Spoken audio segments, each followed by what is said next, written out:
안녕하세요. 저는 징글징글한 인연들을 끊어내고 새로운 마음으로 새 출발하고 있는 여자입니다. 세상엔 서로 다른 성향을 가진 사람들이 존재하다 보니 별의별 일들이 다 있더라고요. 제가 그런 일을 겪을 줄은 몰랐고 그 이야기를 어디서 내뱉기도 쪽팔릴 정도예요.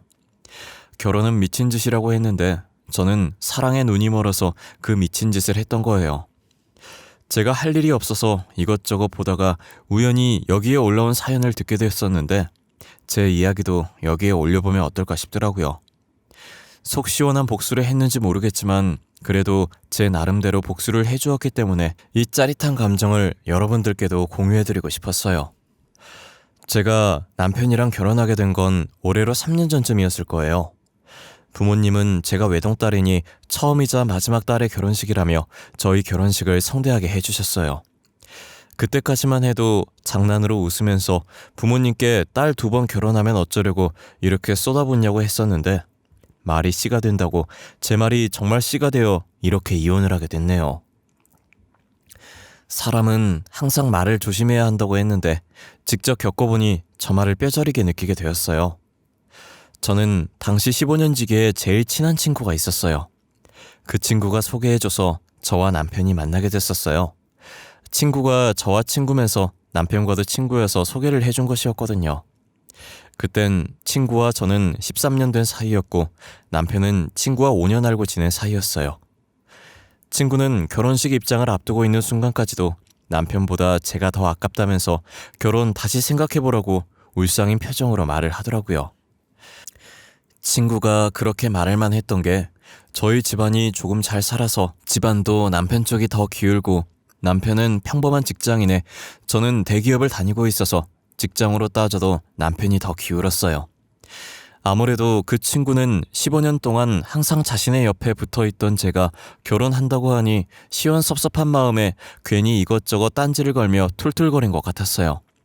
더군다나 5년간 알고 지냈던 자신의 친구와 결혼을 하니 친구 2명을 한 번에 잃는 기분일 거잖아요. 저희가 결혼하게 되면 앞으로는 가정에 충실해야 할 것이고 항상 자신과 붙어있던 저희는 서로를 신경 쓰느라 더 이상 자신과 놀아주지 않을 거라는 생각을 한 거예요. 저는 결혼해서도 변함없이 같이 놀러 다닐 거고 붙어있을 거니 걱정하지 말라면서 친구를 달랬어요. 여전히 제게 서운한 마음이 풀리지 않았는지 늘 친구가 먼저 연락했었는데 제가 결혼한 후에는 연락을 도통하질 않았어요. 저는 여느 신혼부부와 똑같이 남편과의 달달한 신혼을 즐겼어요. 저희는 아직 아이 계획이 없었고 언제까지나 신혼 같을 순 없으니 지금 이 순간을 마음껏 즐겼어요. 제 주변 친구들도 결혼하면서 일이다 집안일이다 하루 종일 치여서 연락이 잦아들었는데 저 또한 일과 집안일에 치여 주변 사람들에게 소홀해졌죠. 연락하는 친구들이 있다면 저와 같은 처지인 유부녀 친구들 뿐이었어요. 아직 결혼 안 한 친구들은 본인들이 직접 겪어보질 않아서 그런 건지 모르겠지만 힘들어하는 저의 심정을 공감해주지 못했고 자꾸 의견 차이로 싸우게 되는 거예요. 그러다 관계가 더 틀어질까봐 연락을 잘 안 하게 된 것도 있었어요. 저와 15년 지기 친구였던 애도 안 맞으면 이혼하라는 말만 해서 자연스럽게 멀어지게 되었죠. 그렇게 멀어진 친구와 다시 연락을 하게 된 계기가 있었어요. 저희 남편이 잘 다니던 직장에 사표를 쓰고 돌아온 거예요. 난데없이 자기가 모아둔 돈이랑 퇴직금으로 친구랑 사업을 하겠다더라고요. 친구가 같이 해보자고 해서 기획안 봤는데 괜찮은 것 같다고 해보겠대요.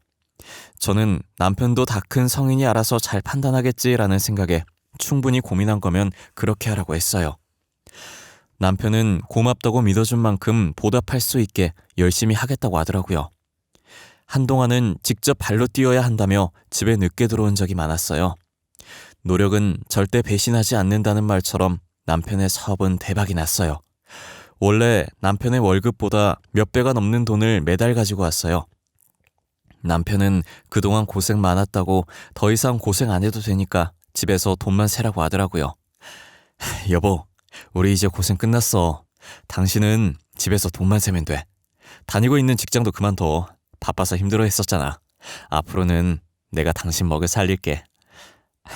내가 회사를 왜 그만둬? 당신 이제 시작인데 너무 호들갑 떠는 거 아니야?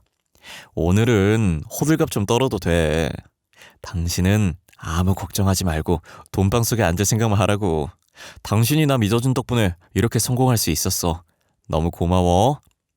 아내가 남편 믿는 건 당연한 거지. 온전히 당신 노력으로 된 거야. 그동안 얼마나 고생했어. 직접 발로 뛰느라 집에도 늦게 들어오고. 나 앞으로는 집에도 제 시간에 잘 들어올 거야. 힘든 건 다 끝났어. 우리 이제 돈 걱정 없이 행복하게 지낼 날만 남았어. 아직 사업을 잘 모르는 남편인데도 대기업 다니는 제 월급보다 훨씬 많은 돈을 벌었어요. 오래된 친구랑 같이 하는 거라고 하더니 그 친구가 인맥도 넓고 일을 잘하는 것 같았어요. 반년 정도 지나서 남편은 제게 명품 선물을 아무렇지 않게 할 만큼 성공했죠.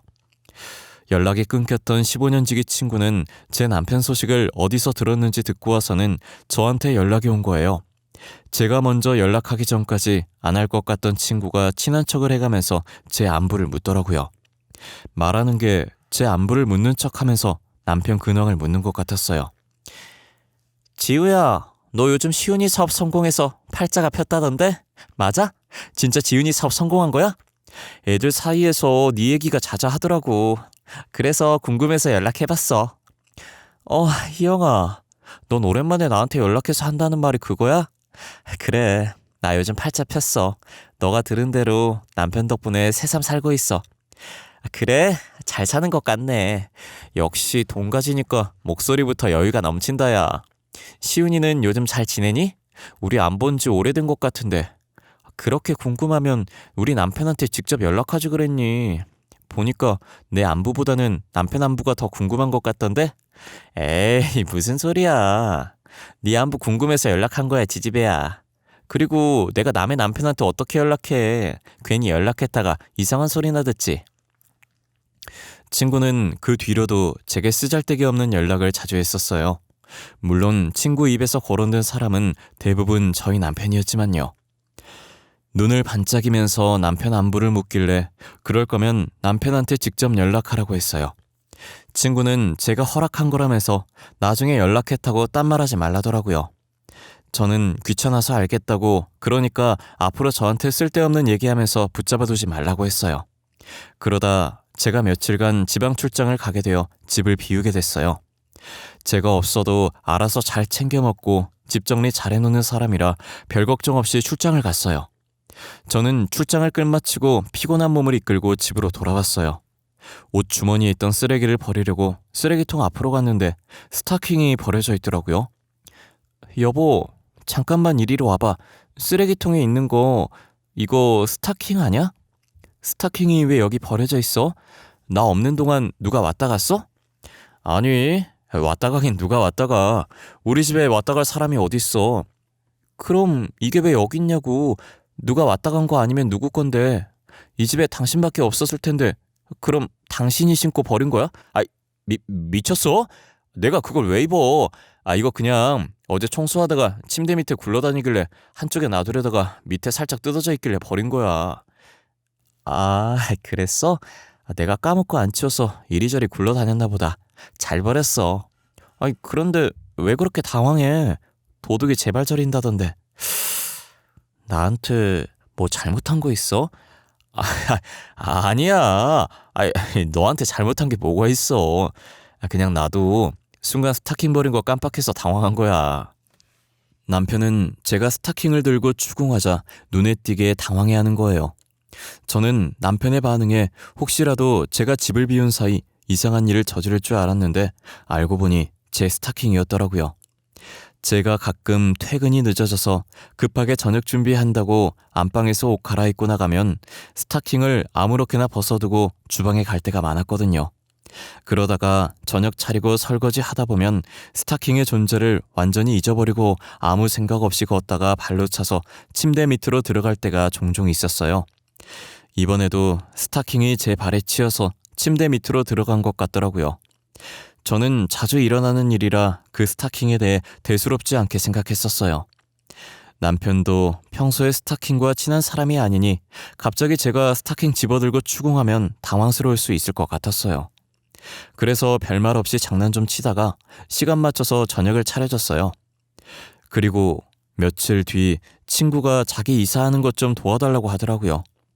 무슨 이사냐고 했더니 평생 이렇게 부모님 밑에서 살 수 없다며 드디어 독립을 했다더라고요.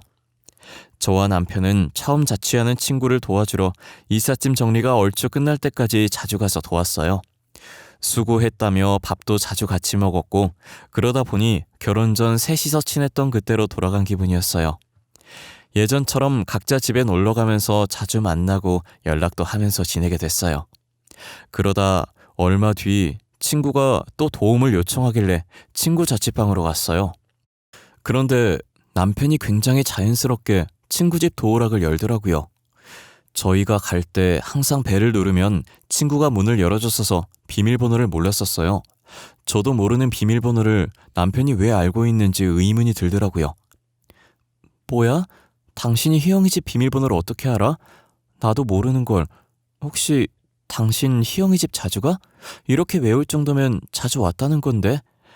아니, 희영이가 잠시 장 보러 갔다 온다고. 혹시나 자기가 없으면 밖에서 기다리기 좀 그러니까 먼저 들어가 있으라고 문자로 비밀번호 알려줬었어. 아, 그래? 걔는 나한테 보내도 될 걸 왜 오해하게 당신한테 보냈대? 그러게. 누구한테 보냈든 뭐가 중요해. 우리 다 같이 친구였는데 밖에서 기다리는 것보다 이렇게 안에 들어와서 기다리니까 좋다. 그치? 저는 친구가 충분히 저한테 보낼 수 있는 문자를 남편한테 보냈다는 사실이 굉장히 찝찝했어요. 왜 자기 집 비밀번호를 같은 여자인 제가 아니라 남자인 남편한테 보낸 건지 이해가 가질 않았어요. 그런 말이 있잖아요. 남자와 여자는 친구가 될 수 없다는 말이요. 저는 저 말이 맞다고 생각하는 사람들 중에 한 사람이거든요. 알고 지냈던 사이에서 연인으로 관계가 바뀐 사람을 주변에서 많이 봐왔었어요.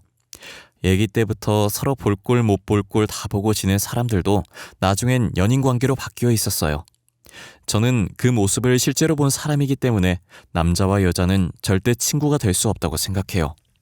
지금은 겨우 문자 하나지만 이런 관계가 계속 지속된다면 언젠가는 저도 남편과 친구를 의심할 수밖에 없다는 생각이 들어요. 하지만 제가 의심을 하기도 전에 그들이 제 뒤에서 무엇을 하고 다니는지 알게 되었어요. 제가 진급할 수 있는 좋은 기회로 중요한 프로젝트를 맡게 되면서 워크숍이 잡혔었는데 회사 내부 사정으로 다음 주로 연기가 된 거예요. 기껏 다 준비해갔는데 당일 연기 통보를 받아서 허탈한 기분으로 집에 갔어요. 제가 집에 들어가니 제 것이 아닌 여자의 신발이 현관에 떡하니 있는 거예요. 처음엔 허탈한 기분이 저를 감싸고 있어서 그 여자 신발을 인식할 정신이 아니었어요. 그래서 놓여져 있는 여자 신발을 제가 발로 살짝 밀어서 그 자리에 제 신발을 벗어뒀죠. 제가 신발을 벗고 거실화를 씻는 순간 어디선가 남자와 여자가 웃고 있는 소리가 들리는 거예요. 처음엔 TV 틀어놨나 했는데 거실 TV가 꺼져 있더라고요. 저는 꺼진 거실 TV를 보자 정신이 차려졌고 천천히 여자의 신발을 쳐다봤어요. 한참 동안 신발을 쳐다보다가 천천히 안방 쪽으로 시선을 돌렸는데 간지럽다는 듯 웃는 여자의 웃음소리가 다시 들리더라고요. 저는 휴대폰을 들어 카메라를 켰고 그 상태로 조심스럽게 안방으로 향했어요. 웃음소리가 점차 가까워졌고 저는 심호흡을 한 번 한 뒤 안방 문을 열고 카메라를 들이밀었어요. 다정하게 나란히 누워 있었는데 여자가 누군지 확인할 틈도 없이 제 손은 카메라 셔터를 마구 눌렀어요. 이 정도 사진이면 증거자료로 충분하겠다는 생각에 휴대폰을 내리니 이제서야 남편 옆에서 이불로 몸을 가리고 있는 친구가 제 눈에 들어오더라고요. 뒤늦게 사태 파악이 됐고 남편과 친구가 나란히 있는 모습을 보고 소리를 질렀어요. 친구는 제가 소리 지르자 허겁지겁 옷을 챙겨서 나가더라고요. 저는 친구가 나가고 안방에 혼자 남겨진 남편을 쳐다봤어요. 남편은 저와 눈이 마주치자 헐레벌떡 제 앞에 와서는 무릎을 꿇더라고요. 여보, 있잖아. 그게 어떻게 된 거냐면 말이야. 그러니까 변명하려고 하지 마. 이미 내 두 눈으로 다 봤는데 여기서 뭘 변명하려고 그래? 그럴 필요 없어. 저번에 내가 출장 갔다 왔을 때 쓰레기통에 버려져 있던 그 스타킹도 김희영 걔 스타킹이었어? 아니, 그땐 이런 상황 아니었고, 잠시 집에 뭐 빌리러 왔다가 스타킹이 뜯어졌다고, 이러고 가는 거 쪽팔린다면서 버리고 가면 안 되냐고 해서 내가 버려준 거야. 그런 걸 나보고 믿으라고? 니네 그 상황에 퍽이나 가만히 있었겠다. 지금도 나 없다고 그 난리 쳤는데 그날이라고 달랐겠어? 당장 나가. 꼴 보기 싫으니까. 저는 친구 집에서 살림을 차리던지 말던지 숨 쉬는 것도 싫으니까 이 집에서 당장 나가라고 했어요. 남편이 이혼은 안 된다고 자기가 며칠만 밖에서 지낼 테니 저보고 그동안 화 풀고 있으라고 하더라고요. 남편 말에 말 같지도 않은 소리 하지 말라면서 베개를 남편 뒤통수에 던졌어요. 저는 남편이 나가고 다른 친구에게 전화해서 하소연을 했어요. 와중에 좁은 땅덩어리에 여자가 이런 소문 나면 매장이라는 생각에 그 친구라 하고 얘기는 못하겠더라고요. 그래서 완전히 다른 여자와 바람핀 것처럼 친구에게 말했어요. 주변 친구들은 평생 불륜녀 딱지 붙게 만들어야 된다면서 이혼을 해주지 말라고 하더라고요. 이혼해주면 둘이서 좋다고 만날 텐데 그럼 제가 그들한테 지는 거라고 하면서요. 저는 친구들 말을 듣고 이혼을 해주지 않고 있었어요. 남편이 며칠 뒤 집으로 들어왔고 저희는 각방 생활을 했어요. 집만 공유하고 같이 살면서 철저히 남처럼 행동했죠. 남편과 친구가 저 몰래 계속 만나는 것 같았지만 더 이상 신경을 쓰지 않기로 했어요. 저는 하루 연차 내고 기분 전환을 할 겸 안방 인테리어를 완전히 바꾸고 있었는데 옷장과 옷장 사이를 벌리니 틈 사이로 서류 봉투가 하나 떨어지더라고요. 떨어진 서류 봉투를 들어올리니 뭐가 들은 건지 꽤나 무거운 거예요. 두툼한 게 서류가 많이 들어있었고 남편이 놔둔 것 같길래 옆으로 빼놨어요. 그런데 여자의 촉이 무서운 거라고 괜시리 저 봉투 안에 든 서류들이 보고 싶어지는 거예요. 볼까 말까 고민하다가 봉투를 열었는데 명부가 하나 나오더라고요. 혼자서 아무리 봐도 이게 무슨 명부인지 모르겠는 거예요. 저는 혹시나 하는 마음에 변호사 친구를 찾아가서 봉투를 내밀었어요. 친구는 제게 받은 봉투 속 명부를 자세히 보더니 미간에 주름이 들어가더라고요. 왜 그래? 이게 무슨 명부인데? 도대체 무슨 명부길래 네 표정이 점점 썩어들어가? 드라마에 나오는 안 좋은 거 엮어 있는 명부야? 그런 거야? 혹시 너네 남편 무슨 일 하는지 물어봐도 되나? 이 명부 내용이 조금 심각한 것 같은데. 남편 무슨 일 하는지는 잘 모르는데 그냥 사업하는 것만 알고 있어. 일부러 내가 참견하는 것 같아서 자세히는 안 물어봐서 몰라. 지우야, 이런 말 해도 될지 모르겠지만 너네 남편 아무래도 사기꾼인 것 같아. 너까지 피해보기 전에 하루라도 빨리 이혼하는 게 좋을 것 같은데. 알고 보니 남편은 사업을 하는 게 아니라 순진한 사람들을 상대로 사기를 치고 다녔었어요. 부동산 쪽으로 사기를 치고 있었고 그 명부는 남편이 돈을 빼돌린 내역들이 적혀있는 명부였어요. 변호사 친구는 꽤 큰 건인 것 같다고 피해보기 전에 남편과 이혼을 하라고 했어요. 저는 명부를 다시 들고 변호사 사무실을 나왔고 들고 온 명부를 원래 위치에 뒀어요. 이혼하라는 변호사 친구의 말에 저번에 찍어뒀던 증거들로 이혼 소송을 준비했어요. 남편과 친구를 상대로 이혼 소송과 상간녀 소송을 했고 서류 접수를 한 날 친구를 찾아갔어요. 그 일 이후로 첫 대면이라 그런지 친구가 저를 보고 흠칫 놀라더라고요. 나 너랑 싸우러 온 거 아니야. 내가 남편 놓아주려고 이 말 하러 온 거야. 내가 남편 놓아줄 테니까 이제 둘이서 편하게 만나. 진짜야? 나중에 딴 말 하기 없기다. 분명히 네가 네 입으로 시은이 놓아준다고 한 거야. 알겠어. 이미 이혼 소송하고 오는 길이야. 그리고 너한테도 상간녀 소송 걸었어. 이건 15년 지기 친구 배신한 벌이니까 너무 억울해하지 말고. 그래, 나 사실 너보다 먼저 시은이 좋아했었어. 솔직히 나는 둘이 잘 될지 모르고 소개해준 거거든. 지금이라도 시은이 놓아줘서 고마워. 그리고 미안해. 나 용서하지 마. 용서 안 해도 돼. 안 그래도 용서할 생각 없었어. 너네 둘 내가 두고두고 저주할 거야. 내가 죽는 날까지 너네 저주하다 죽을 거야. 그러니까 너넨 평생 나한테 미안해하면서 살아. 그리고 앞으로 마주치지 말자. 친구에게 차분한 목소리로 남편과 이혼하겠다고 이제 둘이서 편하게 만나라고 했어요. 친구는 제 말에 미안하다면서 자신을 용서하지 말라고 흐느꼈어요. 저는 용서할 마음이 전혀 없고 평생 저주할 거라는 말을 남긴 채 먼저 일어났어요. 그리고 곧장 집으로 가서 제 짐을 챙겼고 원래 위치에 놔뒀던 남편의 명부를 제가 같이 챙겼어요. 집 나오기 전에 남편 보라고 탁자 위에 다시는 연락하지 말고 우연이라도 마주치지 말자는 쪽지와 함께 이혼소송 서류를 가지런히 올려두고 나왔어요. 남편이 집에 와서 서류를 받는지 제게 전화를 했었지만 저는 끝까지 받지 않았어요. 그렇게 전 남편과 친구에게 위자료를 받았고 그 둘은 이혼하길 기다렸다는 듯 혼인신고를 했더라고요. 뻔뻔하게 바람은 폈지만 주변 사람들한테 눈치는 보였는지 결혼식은 하지 않았어요. 저는 전 남편의 명부를 들고 언제 터뜨리는 게 가장 좋을지 생각했어요. 제 경험상 신혼생활이 3개월까지는 여전히 연애하는 기분 들고 행복하더라고요. 그래서 가장 행복할 3개월 차에 접어들었을 때 전 남편의 명부를 경찰서에 넘겼어요.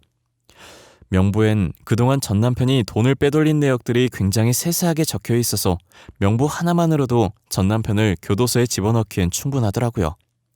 게다가 엎친 데 덮친 격으로 피해자들도 같은 시각에 전 남편 집을 찾아간 것 같았어요. 친구가 다급한 목소리로 제게 전화를 해서 급한 일이 있다고 당장 만나자고 하더라고요. 도대체 무슨 일로 사람을 오라가라 하는 거야? 내가 앞으로 마주치지 말자고 했을 텐데. 너 일부러 그런 거지? 이시훈 사기꾼인 거 알고 일부러 나한테 떠넘긴 거지? 맞지? 지금 사람들 집으로 찾아와서 돈 될 만한 물건들 가지고 가고 난리야. 이시훈 그놈은 새벽에 몰래 도망갔고. 아, 이시훈 사기꾼이래. 난 몰랐네. 어머, 어쩐다니. 너네 집 난리도 아니겠다. 아참참. 그럼 너네 집은 어떻게 되는 거야? 그거 이시훈 명의 아니야? 그 집? 야, 말도 마라. 그거 이시훈 명의로 된 자가인 줄 알았는데 월세 살고 있었더라? 심지어 월세까지 밀려서 집주인이 나보고 월세 내놓으라고 난리도 아니야. 진짜 엎친 데 덮친 격이네. 그것도 다 네 업보지. 어쩌겠어. 그치? 그리고 나 지금 너 넋두리 들어줄 시간 없어. 그럴 사이도 아니고. 나 지금 바빠서 이만 가볼게. 친구는 피해자들 피해서 나왔는지 머리도 산발에 옷도 후줄근하게 와서는 꼴이 말이 아니더라고요. 와중에 전 남편은 친구만 놔두고 필요한 짐 챙겨서 새벽에 몰래 도망을 갔더라고요. 아마 짐 챙기면서 명부 없어진 거 알고 그거 찾느라 애 좀 많이 먹었을 거예요. 그래도 도망가고 없는 걸 보면 명부 찾다가 포기하고 간 듯하네요. 전 남편은 도주한 지 한 달 만에 잡혔고 합의할 돈이 없어서 징역을 살게 됐어요. 과연 전 남편은 진짜 합의할 돈이 없어서 합의를 안 했을까요? 저는 도주했던 동안 사기쳐서 받은 돈을 다른 곳에 숨겨두지 않았을까 하는 생각을 해요. 그 돈까지 찾아서 완벽한 복수를 해주고 싶었지만 어디에 있는지 찾을 방도가 없으니 포기했어요. 그 와중에 친구는 전 남편의 아이를 임신했더라고요. 너무 늦게 알아서 이미 아이가 조금 큰 상태였어요. 친구는 울면서 저를 찾아오더니 말할 사람이 저밖에 없다고 미안하다더라고요. 다신 만나지 말자고 했는데 이렇게 계속 찾아와서 미안해. 그치만 말할 사람이 너밖에 없었어. 나 시은이 아이 임신했어. 어떡해? 이미 아이가 커서 수술도 못한대.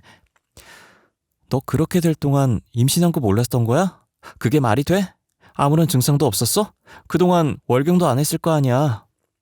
원래도 일정치 않아서 이번에 꽤나 오래 안 하는 건가 했지. 아무런 증상도 없었고 나도 너무 안 해서 몸에 이상 있는 건가 걱정돼서 병원 갔다가 알게 된 거야. 미치겠다. 그럼 어쩔 수 없지. 나와야지 뭐. 어쩌겠어? 방법이 없다는데. 돈도 없이 어떻게 키워. 돈이라도 있으면 나도 이런 걱정 안 하고 나와서 키웠지. 방법이 없으니까 너한테 조언이라도 구하려고 온 거 아니야. 내 남편 뺏어서 임신까지 한 주제 왜 나한테 난리야? 네가 사고 쳤으면 네가 수습해. 나한테 찾아와서 귀찮게 하지 말고. 너 다시는 나한테 연락하지 마라. 이렇게 나와주는 거 이번이 마지막이니까. 저는 또 친구한테 연락이 올까봐 아예 휴대폰 번호를 바꿔버렸어요. 한참 뒤에 건너 들은 말로는 결국 친구가 아이를 낳아서 키우고 있다더라고요. 보육원에 보내려고 했는데 친구 어머니께서 어떻게 애를 그런 곳에 보내냐고 안 된다고 했다나 봐요. 그래서 어쩔 수 없이 친구가 홀로 아이를 키우고 있는 것 같더라고요. 그게 다 자기 엿보고 자기가 지은 죄에 돌려받는 거죠. 저는 전 남편과 친구 보란 듯이 잘 살고 싶어서 일에 몰두했어요. 덕분에 진급도 빨리 되고 대표님께 총애를 받아 중요한 프로젝트는 제가 도맡게 되었죠. 그리고 또다시 좋은 인연을 만나 과거를 다 잊고 새 출발을 시작했어요. 변호사 친구는 저를 위로해주겠다며 자주 밖으로 불러냈어요. 집에 있으면 괜히 잡생각나고 스트레스 쌓인다면서요. 술 한잔 기울이면서 둘이서 이런저런 이야기를 참 많이 했던 것 같아요. 변호사 친구도 삶이 탄탄대로는 아니었더라고요. 결혼했다는 소식은 들었는데 이혼했다는 소식은 듣지 못했었거든요. 변호사 친구도 저처럼 전 아내가 외도를 해서 이혼을 했다고 하더라고요. 전 아내가 돈이 많았고 아내 덕분에 로펌에 들어갈 수 있었대요. 그래서 전 아내가 자신을 무시해도 로펌 때문에 참고 다 받아줬었대요.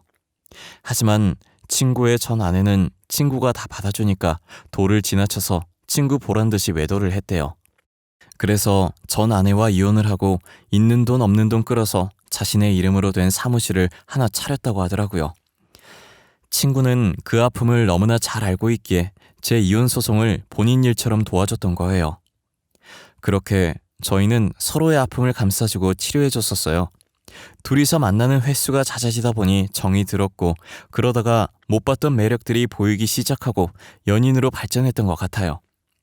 전 남편의 외도가 충격이라 이혼하면서 다시는 남자 안 만날 거라고 다짐했었는데 이렇게 새 출발을 할 수 있을 거라고 생각을 못했어요. 서로 같은 아픔이 있는지라 처음 만날 때 엄청 조심스러웠어요. 서로에게 호감이 있어도 선뜻 표현을 하지 못했죠.